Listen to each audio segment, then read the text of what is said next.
Bonjour, bonjour, j'espère que vous allez bien. On est le samedi 28 février et je filme enfin la conclusion du mois de février. Fait que j'ai mes petites notes, donc c'est parti, on y va. Niveau lecture ce mois-ci, j'ai eu très peu de lectures terminées, en réalité j'en ai eu juste une. J'ai fini le Why Café de John Strelecki. C'est du développement personnel, donc ça change de mes romances habituelles. C'est quand même très bien écrit, pour une fois c'est un développement personnel romancé, donc tourné avec une histoire à l'intérieur, c'est pas juste des conseils balancés comme ça. Et ça va traiter des 3 questions. Pourquoi êtes-vous ici? Craignez-vous la mort? Et êtes-vous pleinement épanoui? Je vous avoue que on est sur 150 pages. J'ai mis 4 étoiles parce que pour moi il manquait quand même quelques affaires. Et on traite surtout de pourquoi êtes-vous ici? On va très peu parler de craignez-vous la mort et êtes-vous pleinement épanoui? Mais ça reste quand même un très bon livre que j'ai beaucoup apprécié. Largement plus que la Miracle Morning que j'ai quelque part derrière moi, qui est toujours pas terminée. Je trouve que pour le coup, le livre de la Miracle Morning est très barbant. J'ai toujours l'impression que l'auteur veut nous revendre sa formation, alors que le seul principe de la Miracle Morning, c'est juste de se lever tôt pour avoir du temps pour soi. Donc que vous vous leviez tôt pour avoir du temps pour vous, ou que vous vous couchiez tard pour prendre du temps pour vous le soir au lieu du matin, c'est la même chose.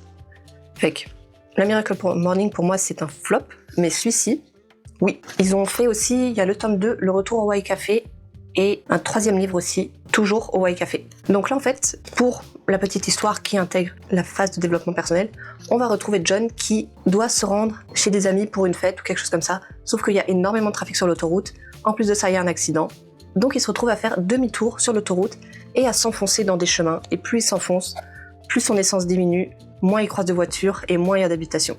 Et puis à un moment donné, quand il commence à en avoir marre, il trouve un café, fait qu'il décide de s'y arrêter, et puis là, il va y rencontrer des personnages qui vont lui poser les fameuses questions. Pourquoi êtes-vous ici? Êtes-vous pleinement épanoui et avez-vous peur de la mort? Et c'est à travers ces discussions que les différents personnages vont l'aider à comprendre ce qu'il fait ici, et vont l'aider à comprendre et à réfléchir sur ces questions-là. Voilà, fait que c'est un gros oui. Je sais pas si je vais acheter le 2, on verra, c'est pas dans mes priorités, mais pour le moment, celui-ci fait très bien l'affaire si vous voulez commencer le développement personnel. Voilà. Ensuite, après ça, j'ai commencé hier soir Tu viens d'où? De Maïka Sondarji. Ça traite du métissage, des personnes immigrées, première, deuxième, troisième génération. Très intéressant, j'ai essayé de la noter avec des petits post-it, comme je fais pour mes romances. Je pense que j'en ai pour un bout, parce que là, je suis à la page 40 et j'en ai déjà beaucoup des post-it. Mais c'est très intéressant, fait affaire à suivre. Ensuite, j'ai toujours pas fini mon Richissime Ennemi sur ma Kindle. Toujours bon, je pense qu'il me reste à peu près 150 pages à lire. Fait qu'il est dans ma chambre, il reste dans ma chambre. Voilà. Ce mois-ci, j'ai été acheter le tome 2 de Heartless Hunter, donc Rebel Witch. Je l'ai commencé, je pense que je suis à la page 50. Ouais, 49. Toujours aussi beau le livre. Voilà, donc j'en suis juste au moment où Gideon se fait attraper par la méchante sorcière. Oui, méchante sorcière. Fait que, à suivre. Puisque j'ai pas acheté de livre en janvier, j'ai acheté également en même temps que Rebel Witch à la librairie. J'ai acheté Onyx Storm. Pareil, je l'ai entamé aussi, mais très peu. Je pense que j'ai lu juste un chapitre, je suis à la page 16. Voilà. Sur un beau 600 pages. Un beau 620 pages, ouais. Écrit assez petit en plus. Fait que, affaire à suivre, j'ai hâte. Certains l'ont trouvé un peu long, un peu barbant, mais j'ai hâte de me faire mon propre avis dessus. Voilà. Et ensuite, dernière lecture entamée, j'ai commencé Troublemaker, le tome 1. Donc là, c'est l'intégrale, il y a les 2 tomes dedans. Je suis à la page 250, il me semble. Oui, 250. 251, chapitre 23. Voilà. Donc, pareil, super belle histoire. Un tout petit peu long à démarrer, mais j'ai hâte de voir la suite. Je pense qu'au mois de mars, j'aurai fini les 2 tomes. Voilà. Tidi. Ensuite, niveau crochet, j'ai fini, comme vous l'avez vu dans le tuto précédent, mon gilet qui est quelque part par là. Le gilet rose façon hexagone. Et avec les restants de laine, j'ai fait un petit par-dessus, comme ça. Et puis je crois que c'est tout. J'ai avancé sur d'autres projets encore qui sont longs, dont le chandail de mon chum, qui est toujours pas fini, qui est toujours aussi long.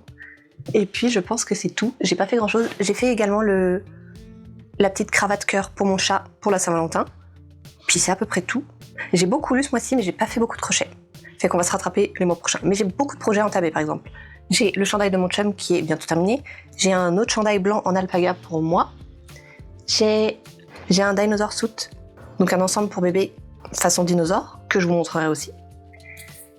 Et j'ai d'autres projets entamés que je dois finir. Voilà. Fait que c'est tout pour le crochet. J'ai également profité des rabais sur BMR. Ils font des rabais express, des rabais éclairs. J'ai acheté, il me semble, en e-book Russian Mafia, qui était en rabais je pense à 3 €, quelque chose comme ça, donc ça valait vraiment la peine. Et The Son of Death, le tome 1, pareil, qui devait être autour des 3 €, je l'ai acheté. Donc ça faisait... Je pense qu'il était moins à 3 € parce qu'il m'est revenu à 3 $. Fait qu'il devait être autour des 2 €. Donc ça valait vraiment la peine. Donc Russian Mafia et The Son of Death, le tome 1. Le tome 3 est sorti ce mois-ci ou fin janvier. Il est très apprécié, de très bonnes critiques. Les 2 romans que j'ai achetés ont de très bonnes critiques. J'ai hâte de me faire mon propre avis dessus. Je vous en dirai des nouvelles. Voilà. Sinon, petit journal de bord, Accutane, 5 mois. Ça va toujours bien, j'ai les lèvres toujours sèches, j'ai toujours des saignements de nez, c'est quasiment tous les jours à tous les 2 jours. Donc voilà, on fait au mieux. J'ai pas une peau de serpent, j'ai un peu d'eczéma sur les mains, mais ça part assez vite dès que je mets de la crème. Donc en 2 jours, c'est guéri, mais ça revient. Voilà, c'est tout. Juste à peu près ça. Des zones de sécheresse, mais très localisées sur les petits boutons qui restent. Voilà. Ensuite, produit terminé, j'ai fini mon déodorant Respire que je vais racheter la prochaine fois que j'irai en France, donc dans peut-être 2 ans. Voilà, mais très bon. À moins qu'il vienne au Canada ou au Québec, ou sinon en ligne, on verra un jour où je passe une grosse commande. Donc moi j'avais pris l'emballage en carton que je trouvais quand même pas mal pratique. Et j'avais celui à la rose qui sent super bon. J'ai également fini ma crème CeraVe, la crème hydratante, donc la classique. J'avais un petit tube comme ça, 30 ml. Pareil, ça c'est le genre de crème que je rachète à chaque fois.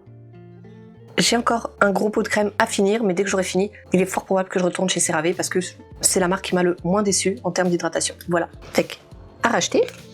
Et j'ai fini mon beurre corporel de chez Bath & Body Works, celui à l'eucalyptus et la lavande qui sent super bon. Celui-ci, je l'avais acheté il y a quelques temps déjà, je l'avais acheté en rabais à 5 $. Ça vaut vraiment la peine, il y a quand même une grosse quantité dedans. Donc là, il n'y en a vraiment plus. Et ça sent toujours aussi bon. C'est vraiment une crème qui apaise, une crème du soir, je dirais, pour mettre sur le corps, qui est vraiment apaisante. L'eucalyptus et la lavande, là, c'est parfait pour s'en mettre un peu sur le corps avant de dormir. Et sinon, à part ça, bon, on a fait quelques petites sorties avec mon chum, très peu, le temps est passé très vite au mois de février. Et puis voilà, je crois que c'est tout. Qu'est-ce que j'ai noté d'autre? Oh oui, j'ai une très mauvaise nouvelle au travail. Fait qu'actuellement, je cherche un autre job. Et puis c'est tout. Justement, j'ai rendez-vous dans 1h30 avec mon ami pour aller bruncher et discuter, parce que ça fait longtemps qu'on s'est pas vu. Et on va faire du diamond painting, voilà. Fait que c'est tout pour cette vidéo, on se retrouve la semaine prochaine pour un nouveau tuto. Bye!